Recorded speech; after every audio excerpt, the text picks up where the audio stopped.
There are certain people who walk into your life and rearrange it without asking permission. They don't knock. They don't warn you. They just arrive, and suddenly everything that felt settled and certain starts to shift beneath your feet like sand at low tide. For me, that person was Marcus Reed. He arrived the summer I turned 19. Hauled in by my older brother Caleb, the way Caleb always hauled things home with no warning and enormous enthusiasm. A duffel bag, a box of vinyl records, and a smile that could have lit up the whole of our small coastal town of Trentmore. "Maine, this is Marcus," Caleb said, dropping the duffel in our hallway like it was already home. "He's staying with us for the summer. His place fell through." My mother looked up from her crossword and smiled. My father gave a firm handshake, and I stood at the top of the stairs in a wrinkled t-shirt holding a half-eaten apple, completely unprepared for the way Marcus Reed would look up at me. He had dark brown eyes and a quiet kind of confidence. The sort that doesn't announce itself but fills a room anyway. He was 22, 3 years older than me, and he had this habit I'd learned of really looking at people when they spoke. Not glancing, not half listening, actually looking. "Hey," he said, "you must be Noah." "Yeah," I said. That was it. That was the full extent of my social ability in that moment. Caleb laughed and slapped Marcus on the shoulder. "Don't mind him. He's always like that."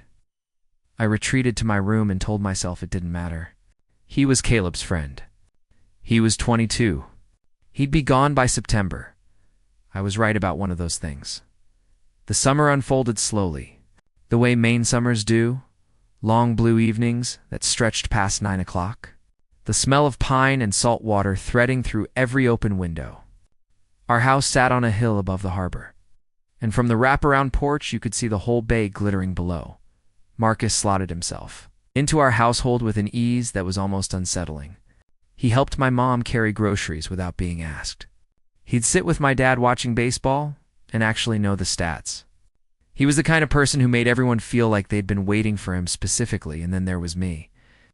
I was in between things that summer, finished with my first year of college, unsure about my major, unsure about most things. I'd been quietly aware of being gay since I was about 15, and I'd told exactly no one. Not Caleb, who was my best friend growing up. Not my parents, who were kind but traditional in the quiet New England way. Not a single person in Trentmore. I was used to carrying it alone, that knowledge. It had become part of the architecture of my life. Always present, always carefully unacknowledged. It's tucked into the walls where no one could see it. Marcus made it harder to ignore. Not because he did anything. He was perfectly respectful, perfectly normal. But he laughed at my jokes when no one else caught them. He'd leave a cup of coffee outside my bedroom door on mornings when he knew I'd been up late writing. He'd lean in the doorframe of whatever room I was in and just talk. Really talk. About books and music and the kind of questions people usually save for to a .m. by mid-July. I was in serious trouble. It started with the record player. One evening, a Wednesday. Ordinary as anything, I was sitting on the porch with a book I wasn't really reading, watching the harbor lights come on one by one. Caleb was out. My parents had gone to dinner with friends. The house was mine and Marcus's for a few hours. He came out onto the porch with 2 glasses of lemonade and one of his vinyl records under his arm. "Do you like Carole King?" he asked. "I think so," I said. "I don't know much about her." He set up the record player he'd dragged out through the screen door. It sat there on the porch boards, looking slightly absurd and entirely perfect, and put on tapestry. And we just sat there in the fading summer light listening to it. "My grandmother had this record," he said. "She played it every Sunday morning. When she died, it was the thing I asked for." I looked at him. "That's the most you've told me about yourself." He tilted his head. "Is it? I feel like I talk too much." "Talk plenty," I said. "But it's mostly about ideas. Not often about you." He was quiet for a moment, turning his lemonade glass in his hands. "What do you want to know?" And something shifted. I put my book down. He pulled one knee up to his chest and turned toward me. We talked for 3 hours past the record ending, past the harbor going dark, past the mosquitoes coming out and me not even caring. He told me about growing up in Boston, about his parents' difficult divorce, about wanting to be a music teacher and feeling like that made him a disappointment to everyone who'd expected more from him. I told him things I hadn't meant to tell anyone, about feeling like I was performing a version of myself that wasn't quite real, about the distance I felt from my own life sometimes, like I was watching it from the outside. I didn't tell him why. Not yet. But when I finally went to bed that night, I lay there in the dark knowing something had changed. Not dramatically, not visibly, but the way the tectonic plates shift before an earthquake, deep down, silent, irrevocable. After that night, we fell into a rhythm. Caleb was busy with his summer job at the marina, working long days and coming home sunburnt and tired. Marcus and I started spending our mornings together. He'd make coffee, I'd make toast, and we'd sit at the kitchen table reading or talking while the day warmed up around us. In the afternoons, we'd sometimes walk down to the harbor or drive out to the state park. Just the two of us, talking like we were trying to say everything before time ran out.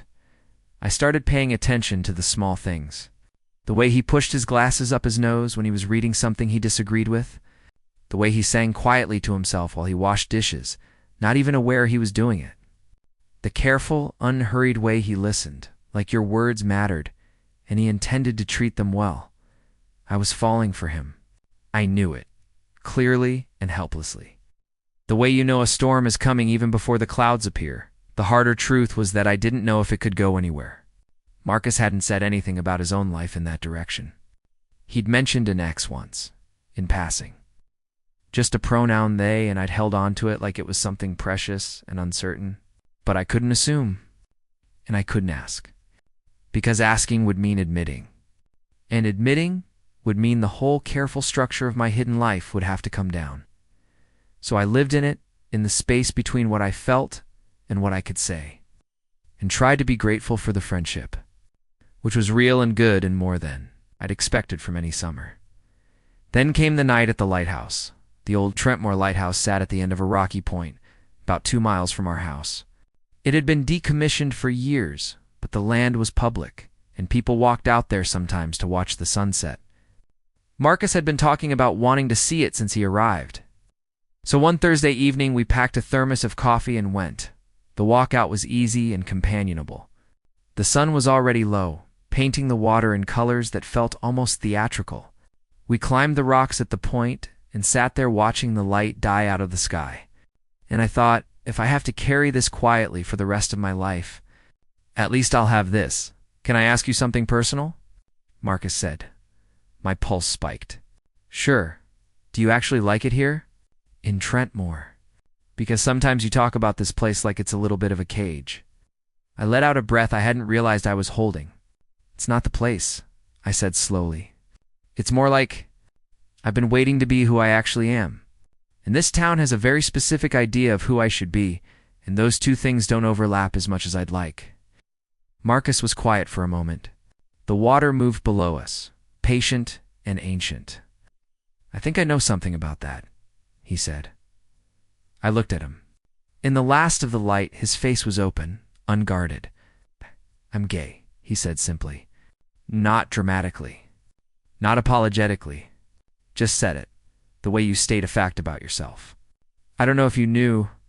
I don't usually hide it, but I also don't make announcements. The world did something strange in that moment. It got very quiet and very bright at the same time. I didn't know, I said. My voice came out steadier than I felt. He nodded. The they was a guy named Daniel. We were together for 2 years. It ended last fall. He paused. Is that okay? I don't know why I was subtle about it. It's okay, I said. And then, because the moment felt like a door that was opening, and I could either walk through it or spend the rest of my life wondering, I'm gay too. The words came out small and enormous at the same time.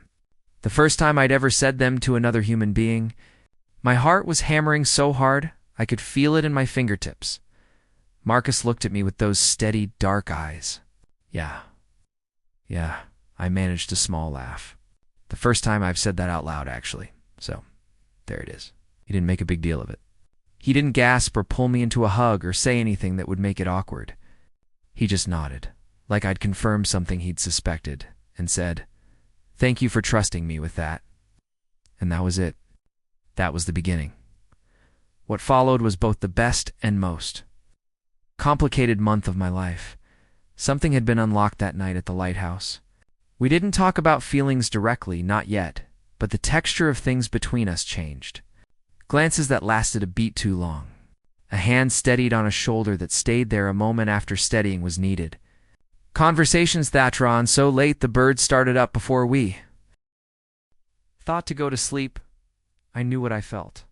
I was fairly certain, terrifyingly certain, about what he felt. But there was Caleb. Caleb was my brother, my closest friend for my whole childhood. The person who taught me to ride a bike and talked me through my first panic attack and called me every Sunday from college, even when his own life was busy. And there was a code, unspoken but real, that you didn't cross certain lines with a person's family. That trust mattered. That surprises of this particular kind, your little brother, your best friend, were the sort of thing that deserved honesty, not ambush. Marcus felt it too. I could see it the way he'd sometimes start to say something and then redirect. The careful physical distance he maintained whenever Caleb was in the room. We were both aware of the line we were approaching. We were both aware that crossing it without telling Caleb first wasn't something either of us was willing to do. "We should tell him," Marcus said one afternoon in early August. We were sitting in the backyard, ostensibly doing our own things. He was restringing a guitar. I was trying to write, but really just existing near each other, which had become something I was slightly addicted to. "I know," I said. "He's not going to be weird about it." "Ah, you don't know that." Marcus plucked a string, listened to it, adjusted. "I know him pretty well. He's not that kind of person. Might be that kind of person when it's his little brother." Marcus set the guitar down and looked at me directly. "Noah, what exactly are we protecting right now? Because I want to be honest with you, I don't know how much longer I can be in this house with you and pretend I'm not feeling what I'm feeling." My heart did that enormous. The helpless thing it did whenever he said something like that. "What are you feeling?" I asked because I needed to hear it. He held my gaze. "Like everything that matters to me right now is in a 5-foot radius of wherever you are." Pause. "Like I came here for the summer, and somehow the summer became the most important thing that's happened to me in years." Another pause. "Like I really genuinely want to take you on a proper date." "If that's something you want?" Couldn't speak for a full 5 seconds. "It's something I want," I said finally. He smiled, and it was a different smile than usual. Quieter and warmer, like something he was keeping just for this moment. "Then let's tell Caleb," he said. "And then I'm going to take you to that Italian place in Bridgeport you mentioned, and we're going to have an actual, honest-to-goodness date." I laughed, and it felt lighter than anything I'd felt in years. "Okay," I said. "Okay." We planned to tell Caleb that weekend. We didn't get the chance. It was a Friday evening. Caleb was supposed to be at a work thing until late, a dinner for the marina staff, some annual summer tradition. My parents were visiting my aunt in Portland. The house was, by all accounts, empty, except for Marcus and me. We were in the kitchen, side by side at the counter, making dinner together, one of those easy, domestic scenes that had become quietly precious to me, and Marcus said something funny, and I laughed and leaned against him, and he turned and looked at me. And then neither of us was laughing anymore. He tucked a piece of hair back from my forehead very carefully. His hand stayed there, just at the edge of my face. "Hi," he said. "Hi," I said, and I don't know who moved first. I don't think it matters. What matters is that we closed the distance between us in that warm kitchen. And when we finally kissed, it was nothing like I'd expected. It was slow and careful and absolutely certain. The way things feel when they've been true for a while already and you're only just catching up. We were smiling against each other when we heard the front door open. We jumped apart like we'd touched an electric fence. Caleb stood in the kitchen doorway. He took in seen the space between us that had been much smaller. Half a second ago, our expressions, the dropped everything feeling in the room, and his face did something complicated. His eyes moved from me to Marcus and back to me. Nobody said anything for a full, agonizing 10 seconds. "The dinner ended early," Caleb said finally. His voice was flat. Not cold, exactly. Flat, Caleb. I started. I'm going to go for a walk, he said, and he turned around and walked back out the front door. I sat at the kitchen table for a long time after that, not moving. Marcus sat across from me, elbows on the table, head in his hands. The food we'd been making sat abandoned on the counter. The warm kitchen felt different now, the same four walls, but the air inside them had changed. I should go talk to him, Marcus said. No, I said, it should be me. I found Caleb sitting on the harbor wall at the bottom of our road, where he'd always gone to think since we were kids. The sun was fully down by then, and the harbor was a dark mirror scattered with light reflections. He had his jacket collar turned up, and he didn't look at me when I sat down beside him. We stayed quiet for a while. That was something we'd always been able to do, sit in silence without it becoming a weapon. I held on to that. How long? He said finally. The feelings. Since the beginning of the summer. I paused. Nothing actually happened until tonight. We were going to tell you this weekend. We had a plan. He let out a short breath. You had a plan. We knew it wasn't something to spring on you. We were trying to do it right. It was quiet again. Down in the harbor, a boat moved slowly toward the dock, its engine low. He's my best friend, Noah. I know, but it's a lot. It's a complicated thing. He rubbed his jaw. It's not about you being gay. You know that, right? I don't care about that. I need you to know that's not what this is. Something loosened in my chest. I know. It's that he's been in this house all summer, and neither of you said anything. I'm sitting right there every day, and you're both. He stopped. Started again. I don't know what I would have wanted exactly, but something. I would have wanted something. Thought about how to say what I needed to say. We were scared, I said finally. Not of you being unkind, you wouldn't be. We were scared of exactly this. Of it feeling like a betrayal. Because it wasn't meant to be. It just happened. Caleb looked at me then. His face was tired and complicated. You should have told me you were gay a long time ago, you know? I would have. He stopped, and something shifted in his face. You've been carrying that alone? For a while? Yeah. He swore under his breath. And then he put his arm around me, the way he used to when we were small, and the world felt too big. You idiot, he said quietly. Not mean, just tired and brotherly. You absolute idiot. I leaned into it. I know. We sat there for another long while. The harbor moved. The lights reflected. Is it real? He asked, with Marcus. Is it actually real? I thought about the lighthouse, the kitchen table, the hair from my forehead, the absolute certainty in every single thing we'd said to each other. I said, it's real. He exhaled slowly. Okay, then. I'm still annoyed, that's fair. Don't do that again. Don't hide things from me. I won't. I promise. He squeezed my shoulder and let go. All right. Go tell Marcus to come find me. I need to yell at him a little. That's a separate conversation. I laughed. It came out shaky and relieved. Sure. And Noah. He waited until I looked at him. I'm glad you're happy. Even if the execution was terrible. I went back up the road to the house and found Marcus sitting on the porch steps in the dark. Jacket on, like he'd been waiting and wasn't sure what he was waiting for. How did it go? He asked. Better than it could have, I said. He wants to talk to you. Separately, he might yell a little. Marcus stood up. That's fair. Paused. Are we okay? We're okay, I said. He's okay. It's going to be okay. He let out a long breath and pressed his forehead to mine for just a moment, brief and quiet. Good, he said. Then he went down the steps to find my brother. I sat on the porch alone and looked at the harbor below and felt, for the first time in a very long time, the version of myself I was living in and the version of myself I actually was were the same person. It was a staggering feeling, like setting down a weight you'd been carrying so long you'd forgotten it was there. The conversation between Marcus and Caleb lasted over an hour. I don't know exactly what was said. They both kept the specifics, but when they came back up to the house, something had shifted into a new shape. Not the old shape exactly. Something more honest. Caleb made coffee. We all sat at the kitchen table. And the conversation was careful at first, and then easier.